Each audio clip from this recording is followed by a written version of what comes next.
Que dois-je faire pour être sauvé?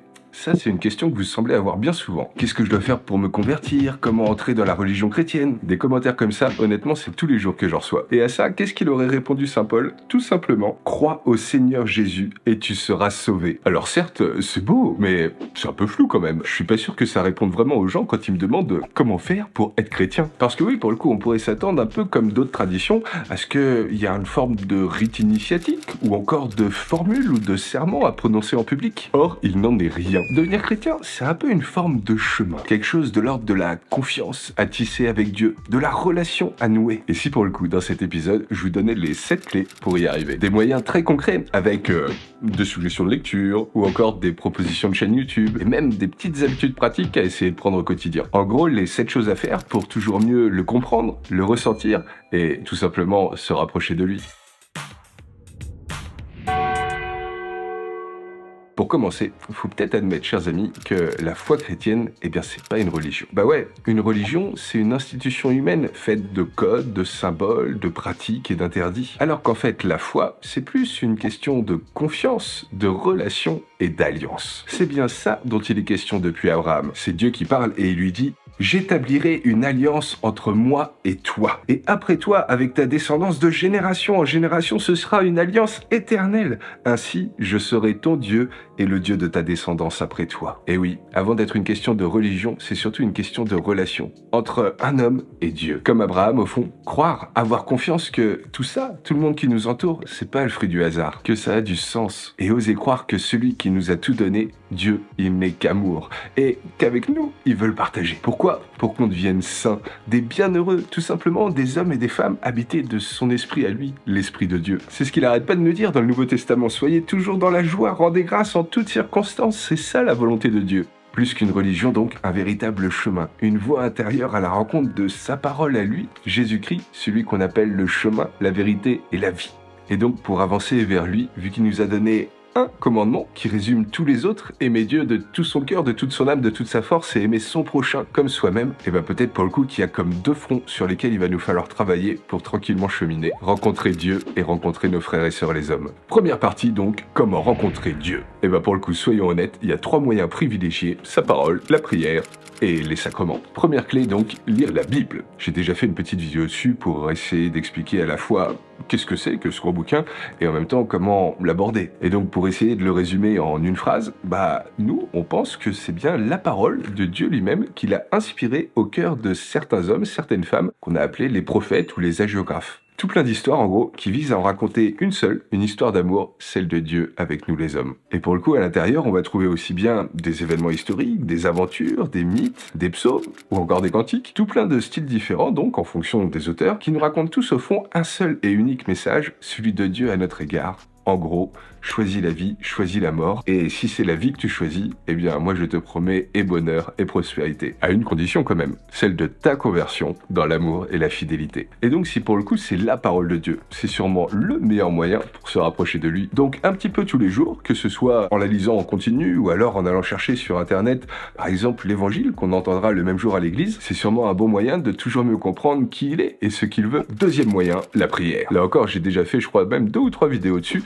Mais en gros, l'idée, c'est tout simplement de rentrer en contact avec lui le plus souvent possible, comme on le ferait avec un ami. Pourquoi pas donc le matin, le soir, juste prendre du temps pour lui, pour à la fois lui parler, mais aussi l'écouter. Comme je l'avais présenté, il y a tout plein de techniques qui existent, n'hésitez pas à aller les essayer, que vous trouviez celle qui vous permet de vous connecter. Troisièmement, les sacrements. Vous savez, ces dons que Dieu nous fait pour toujours mieux nous faire profiter de ses grâces et nous permettre d'avancer. Le plus important, celui qui fait de chacun d'entre nous ses enfants et qui nous remplit tout entier de son esprit à lui, l'esprit de sainteté, c'est ce qu'on appelle le baptême. Mais en même temps, c'est pas parce qu'on a été baptisé qu'on aura forcément la foi pour toujours. Donc si d'une certaine façon ça nous fait devenir chrétien, c'est pas ça qui nous le fait forcément rester. Même si soyons honnêtes, sa grâce ne peut bien sûr que nous y aider. Et c'est sûrement pour ça qu'il nous en donne d'autres pour faire comme des genres de petites mises à jour régulières avec par exemple le pardon ou l'eucharistie. Ces autres sacrements qui nous offrent de recevoir un peu quand on veut pour à la fois guérir mais aussi nous nourrir. Là encore, n'hésitez pas à aller voir les petites vidéos que j'ai déjà faites sur le baptême et les sacrements. Je suis sûr que ça ne pourra que vous aider. Et donc là, on a un peu les 3 moyens pour le rencontrer lui en particulier. La Bible,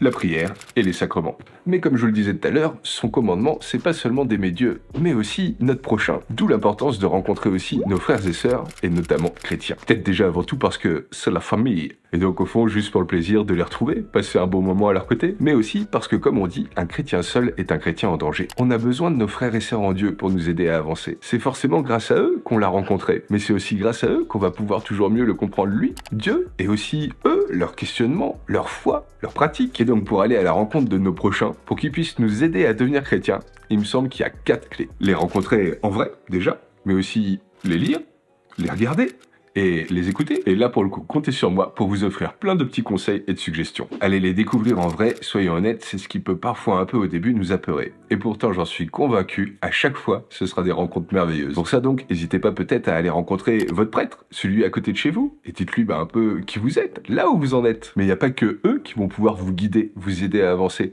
Aussi n'importe quel baptisé. Et pour ça donc, n'hésitez pas peut-être à aller à la messe, même si vous n'êtes pas encore très habitué. Je suis sûr que c'est là-bas que vous pourrez tisser des belles amitiés. Mais bon, vous me direz, c'est peut-être pas toujours évident d'aller comme ça à la rencontre de son curé ou des paroissiens du dimanche. Et donc pour le coup, sinon, je vous conseille d'aller dans des groupes. Allez frapper à la porte d'un groupe de partage biblique. Des gens qui se retrouvent ensemble pour essayer de toujours mieux percer le mystère de Dieu à travers sa parole. Ou alors un groupe qui fait du caritatif, comme par exemple le Secours catholique ou le CCFD ou la Fondation Saint-Vincent de Paul. Parfois, c'est plus simple pour rentrer en contact avec les autres que de faire quelque chose et d'être au service d'autres encore. Ou sinon, il y a aussi dans l'église pas mal de groupes plus spécifiques, comme par exemple pour les couples ou pour les jeunes pros, ou encore pour ceux qui vivent une problématique entre guillemets bien particulière. Ces mouvements et associations, ça peut être des vraies portes d'entrée pour rencontrer d'autres de nos frères et sœurs baptisés qui puissent nous aider à toujours mieux avancer. Et le groupe par excellence, bien sûr, pour devenir chrétien, c'est le catéchuménat. C'est là qu'on peut se retrouver régulièrement et qu'on apprend pour pouvoir se préparer au sacrement. Et en particulier donc le baptême, la communion et la confirmation qui nous donnent de devenir pleinement remplis d'Esprit Saint. Donc le curé, les paroissiens du dimanche ou encore des groupes chrétiens et même peut-être aussi les pèlerinages. Ça, c'est un autre vrai et bon moyen de rencontrer d'autres gens qui sont eux-mêmes en chemin. Donc rencontrer d'autres chrétiens en vrai et pas seulement sur les réseaux. Ça nous donne tellement plus à partager, c'est tellement plus beau. 5e clé pour pouvoir toujours mieux cheminer vers Dieu.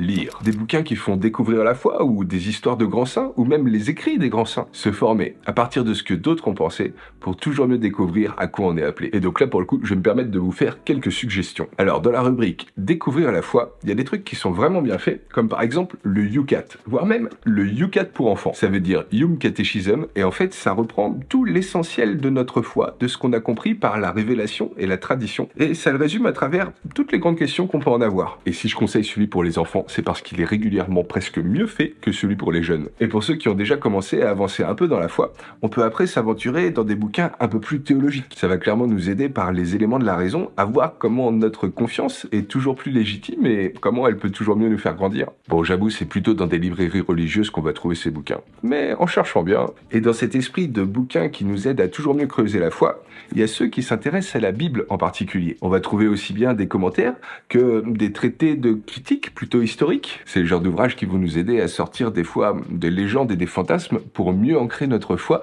dans la réalité de ce que les sciences d'aujourd'hui nous permettent de toujours mieux approcher. Mais bon, que ce soit ça ou ça, c'est toujours des trucs pour plus ou moins creuser la foi. Ce qui peut être intéressant aussi, c'est d'en avoir des témoignages de la foi. Et pour ça, donc, on va aller vers les écrits des saints. Ça peut être des bouquins qui nous évoquent les vies des grands saints, leur destin si particulier, ou encore les combats spirituels et les miracles que, à travers eux, Dieu a réalisés. Mais moi, ce que je vous conseillerais par-dessus tout, c'est de lire leurs écrits. C'est si profond, si beau, si spirituel. Alors, la petite Thérèse de Lisieux, j'avoue, je suis assez fan. Ou encore les Confessions d'Augustin, ou même les Notes intimes de Marie-Noël. Désolé, j'ai pas les deux autres sous la main parce que justement, j'arrête pas de les prêter. Mais ce qui est magnifique là-dedans, c'est qu'on peut lire avec leurs mots à eux comment ils ont rencontré Dieu et comment leur vie en a été transformée. Et on se rend compte qu'en fait, c'est pas réservé à une élite. Nous aussi, ça peut nous arriver. Donc, au niveau lecture, ou pour débuter peut-être des bouquins pour creuser un peu la foi, et voir dès qu'on est un peu plus aguerri pour commencer à taper dans la théologie, ou des bouquins qui nous parlent de saints, leurs histoires, un peu merveilleuses, mais des fois très ancrées dans la réalité,